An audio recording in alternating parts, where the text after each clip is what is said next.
تاسو نوم دی عبدالرحمن. او د کم ځای کې اوس کې کور دی. پکوړې د څومره وخت نه خرڅې؟ زه غټ اختر نه په دې ماشوم سبق وایې که نه وایې؟ نه د سکول ته نشم تللی. ولې؟ ما خپې خوږ دي. معذوره یې؟ دا څه وایې؟ والد صاحب دې څه کار کوي؟ هغه یې سم نه کوي، بیمار دی. او مشران وروڼه یې نشته؟ شته یو شته دی، کار کوي. پکوړې چې ته خرڅې په دې کې ستا ګزاره کېږي؟ ته ګران دی بس. هر یو شي د ور په بیه دی، څه پکې ګټه وشي. او په څه باندې ګرځې دلته؟ سیکل دی.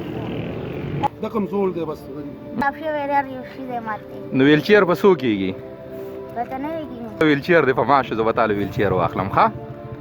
او دغه دی په معاش.